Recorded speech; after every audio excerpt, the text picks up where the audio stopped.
నమస్తే రమగారు. నమస్తే జయ. రమగారు, సంక్రాంతి శుభాకాంక్షలు. మీకు కూడా జయ. సుమన్ టీవీ ప్రేక్షకులందరికీ మకర సంక్రమణ శుభాకాంక్షలు. మరి సంక్రాంతి పండుగ రోజు ఈరోజు విశేషాలు, విధి విధానాలు ఒక్కసారి ఎప్పట్లాగని పండగ చేసుకోవటమే అంతే. ఎవరి పద్ధతి ప్రకారం వాళ్ళు. ముందు రోజు భోగి పండగ, ఆ రోజు తలంటి పోసుకుంటాం. భోగి భాగ్యాల పండుగ అంటే మన ఇంటికి వచ్చినటువంటి వారి పంటల్ని వాటిని చూసుకొని సంతోషించే రోజు. ఈ సంక్రమణము ప్రధానంగా పండుగ కంటే పర్వదినం మెయిన్. సూర్యుడు ధనురాశి నుంచి మకర రాశిలోకి ప్రవేశిస్తాడు. ప్రతి నెల సంక్రమణాలు వస్తాయి. ప్రతి నెల సంక్రమణం కోసం సూర్యుడు ఒక రాశి నుంచి ఇంకొక రాశిలోకి ప్రయాణిస్తాడు. ఇట్లా 12 రాశుల్లోకి 12 నెలల్లోనూ ప్రయాణం చేస్తాడు. ఇందులో నుంచి అందులోకి మారుతాడు. అయితే ఈ సంక్రమణం రోజున తర్పణాలు విడవటం అనేది సాధారణంగా కొన్ని కుటుంబాల్లో సంప్రదాయంగా ఉంటుంది. అలవాటుగా ఉన్నవాళ్ళు చేస్తారు. ఈ ప్రత్యేక సంక్రమణాలు ఇందులో ఏంటంటే కొన్ని చాలా ముఖ్యంగా చెప్పుకోవాల్సినవి. కార్తీకంలో ఒక సంక్రమణం తర్వాత కార్తీక మాసం తులా సంక్రమణం అది వస్తుంది. ధను సంక్రమణం అయ్యాక మనము అమ్మవారి మన గోదాదేవి పండుగ అని చేసుకుంటాం. ధనుర్మాసం నెలపట్టు నెలగంటు పట్టటము, ధనుస్సు నెల చేస్తాం. ఇది ఎట్లా ఉంటుందంటే మార్గశిర మాసంలో నుంచి సగము, పుష్యమాసంలో నుంచి సగము, ఇంచుమించుగా పూర్తి సగాలు కాదు, ఇంచుమించు సగం సగంగా కలిసి ఉంటుంది. ఈ ధనుర్మాసము మన 12 నెలల్లో లేదు. చైత్రాది మాసాలలో ధనుస్సు లేదు, ఉండదు. లేకపోయినా ఈ ప్రత్యేకమైన సంక్రమణ దినోత్సవాన్ని నుంచి మనం ధను సంక్రమణ నుంచి మకర సంక్రమణం దాకా ఈ మనం ధనుర్మాసంగా చేస్తాం. ఈ సంక్రాంతి పండగకి ముందు చేసే ధనుర్మాసం చాలా విశేషమైంది. ఇప్పుడు ఇక్కడ ఈ ధనుస్సులో ఉన్నటువంటి సూర్యుడు మకరంలోకి ప్రవేశిస్తాడు. దీంతో ఏమవుతుంది, సూర్య గమనం కూడా మారిపోతుంది. ఇది ప్రత్యేకమైన విషయం. ఎందుకంటే ఇప్పటిదాకా దక్షిణ దిశగా వాలి ప్రయాణం చేస్తున్నటువంటి సూర్యుడు ఇప్పుడు ఉత్తర దిశగా వాలి ప్రయాణం చేయటం మొదలు పెడతాడు. ఉత్తరాయణ పుణ్యకాలం ప్రారంభమవుతుంది. ఇక్కడి నుంచి చాలా రకాల విశేషాలు జరుగుతాయి. దేవతలు కళ్ళు తెరిచే రోజు. అందరూ నిద్రలేస్తారు. వాళ్ళకి నిద్రా సమయం సమాప్తం అయిపోయింది. భగవంతుడు నిద్ర లేచి ఉంటాడు. ఆల్రెడీ విష్ణుమూర్తి నిద్ర లేచాడు. 2 నెలల క్రితమే లేచాడు కదా, కార్తీకంలో లేచేస్తాడు. ఇప్పుడు స్వామి దర్శనం ఇచ్చే రోజులు వాటికి దగ్గరలో ఉన్నాయన్నమాట. ఇప్పటి నుంచి ఏంటంటే ఇది సూర్యుడు భూమికి దగ్గరగా వస్తాడు, బలంగా తయారవుతాడు. సూర్య కిరణాలన్నీ కూడా ఈ మంచులోంచి వర్ష ఋతువు తర్వాత వచ్చిన ఈ మిగిలిన ఋతువుల్లోంచి శరద్ ఋతువు దగ్గర నుంచి స్టార్ట్ అయ్యి కదా, అన్ని ఋతువులు బంకగా విసుగటగా ఉండేవి. అవును. ఇక్కడి నుంచి మొదలుపెట్టి ఏమవుతుంది, సూర్యుడు తేజరెళ్తాడు, ఆయన ప్రకాశం పెరుగుతుంది. ఇక్కడి నుంచి భూమికి పండుగ. ఈ భూమి చేసుకోబోయే పండగకి మనం పెద్ద పండుగ చేసుకుంటాం. ముడుచుకుపోయి ఉన్న జీవరాశులన్నీ కూడా ఒళ్ళు విరుచుకునే రోజు. ఈ ఉత్తరాయణ పుణ్యకాలంలోనే మరణించాలని భీష్మ పితామహుడు కోరుకున్నాడని, ఉత్తరాయణం వచ్చాక ఆయన మరణిస్తాడని, ఈ సమయంలో మరణించిన వాళ్ళకి సద్గతి లభిస్తుందని చెప్తారు. ఈ ఉత్తరాయణాన్ని ఈ సంక్రమణాన్ని రోజున ఏంటంటే పెద్దలకు పెట్టుకోవటం అనేది ఒక విధానం కనపడుతుంది. పెద్దల పండుగని అంటారు. పెద్ద పండుగ, పెద్దల పండుగ కూడా. ఇది సంవత్సరం అంతా వ్యవసాయంలో మునిగి తేలేటువంటి రైతులకి పెద్ద పండుగ. మొత్తం పంటంతా ఇంటికి చేరే రోజులు. ఈ సంక్రమణ దినోత్సవాన్ని పెద్దవాళ్ళ పండుగ అని, ఈ పెద్ద పండుగ అని చేసుకుంటారు. అయితే మనం ఏం చేస్తాము, దీనికి ముందుగా బొమ్మలు పెట్టుకుంటారు. తర్వాత భోగిమంట ఒకటి వేసుకుంటాము. ధాన్యం, ఇంటికి చేరిన ధాన్యాన్ని కంకులుగా చిన్న ఇట్లా కుప్పలుగా కట్టలుగా కట్టి అక్కడక్కడ వేళ్లాడదీస్తారు పక్షుల కోసం. గింజలు నిల్వ ఉంటాయి, పక్షులు తినడానికి కూడా. వాటిని దానం చేయటం మొదలు పెడతారు. దాన ప్రక్రియకి శ్రీకారం చుడతారు. ధనుర్మాసం నుంచే మొదలు దానాలు.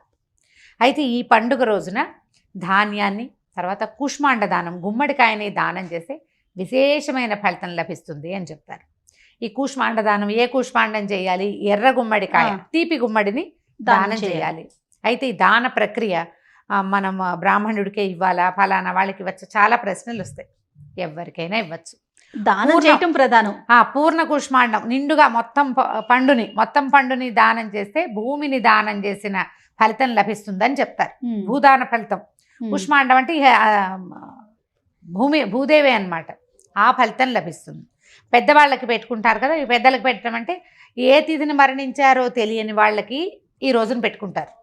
అదే కాకుండా సంవత్సరంలో సంవత్సరికాలు, అదే ఆబ్దికాలు, తద్దినాలు పెట్టే అలవాటు లేని వాళ్ళు పెద్దవాళ్ళని తలుచుకుని, తాత తండ్రులను తలుచుకుని వాళ్ళ కోసమని 2 ఆకులు విస్తర్లు వేయటం, అరిటాకులు వేసి మన 4 పదార్థాలన్నీ ఎక్కువ పదార్థాలు చేస్తారు. అవన్నీ వేసి వారిని తలుచుకుని వారి పేరుతో బట్టలు పెట్టుకోవటం, ఆ బట్టలను ఎవరికైనా ఇవ్వటం, తర్వాత ఎవరికైనా భోజనం పెట్టడం, ఇదంతా కూడా దాన ప్రక్రియ కిందకే వస్తుంది. దాంతో పాటుగా తిలాదానం, నువ్వులు దానం చేయటం, ఈ సీజన్కి సంబంధించిన దానం అన్నమాట. తీయటి వస్తువులు దానం చేయటం, ఒట్టిగా నువ్వులు దానం చేసే బదులు నువ్వులు బెల్లం కలిపి దానం చేయటం. ఒంట్లో వేడొస్తుంది, ఈ సీజన్కి అవసరమైనది. అయితే ఇందులో ఏంటంటే పసుపు కుంకాలు ధార పోసుకోవడం కూడా ఒక విధానం ఉంటుంది. ఈ సంక్రమణం నాడు, ఈ మకర సంక్రమణం రోజున పసుపు కుంకుమ, తర్వాత ఏమో ఖర్జూర పళ్ళు ఇట్లాంటివి ధార పోసుకోవటం, ఎవరికైనా ఇవ్వటం అన్నమాట. ఓకే. ముత్తైదువులకి ఇచ్చుకుంటారు, బ్రాహ్మణులకి ఇస్తారు, ఎవరైనా తెలిసిన వాళ్ళకి ఇచ్చుకోవచ్చు. ఇందులో కుల విచక్షణ నియమాలు అవి ఏమి ఉండవు. పూజ చేసుకోవటం, ఇంట్లో మామూలు సాధారణంగా దీపారాధన పూజ అది చేసుకోవటం, ఇట్లా పసుపు కుంకాలు ఇవ్వటం. ఒకవేళ బొమ్మలు పెట్టుకున్నారనుకో, ఆ బొమ్మలు పెట్టుకున్నప్పుడు పేరెంట్ వాళ్ళని పిలిచి చక్కగా పసుపు రాసి గంధము బొట్టు గంధం ఇచ్చి తాంబూలాలు ఇవ్వటం. శనగలు ఒకటి, తర్వాత ఖర్జూరాలు అవి ఇవ్వటము, నువ్వులు ఇవ్వటము, ఇవన్నీ కూడా ఈ రోజున చాలా ఫలితాన్ని ఇస్తాయని చెప్తారు. తర్వాత కంబళ్ళు దానం చేయటం చలికి. ఇంకా ఇంకొక నెల రోజులు ఉంటుంది. ఇప్పుడు హైదరాబాద్ లాంటి చోట ఏమవుతుంది, సంక్రాంతి పండగ వెళ్ళింది డిసెంబర్ జనవరి వెళ్ళేసరికల్లా చలి తగ్గిపోతుంది. అవును, మాఘం వచ్చి రాకుండానే తగ్గుతుంది. కానీ నీకు సముద్ర తీర ప్రాంతాలు అక్కడ మాఘం తగ్గదు. అవును, పుష్యం మాఘం 2 మాసాలు ఉంటాయి. ఫాల్గుణ మాసం నాటికి కొంచెం ఎండెక్కుతుంది. కానీ సూర్యుడు గతి మారటమే దీనికి నియమం. ఈ రోజున ఏం చేస్తారు, రకరకాల పొంగల్ చేసుకోవటం ఒక పద్ధతి. తర్వాత కలగూర చేస్తారు, గుమ్మడికాయ చిక్కుడుకాయ అవి ఇవి కలిపి తీయటి కూర చేసుకోవటం, పెసరపప్పు బియ్యము కలిపి పొంగల్ చేయటం. తీయ పొంగల్ వెణ్ పొంగల్ కాకుండా కట్టె పొంగలే కాకుండా చక్కెర పొంగల్ కూడా చేసుకుంటారు. భగవంతుడికి నివేదన చేయటం.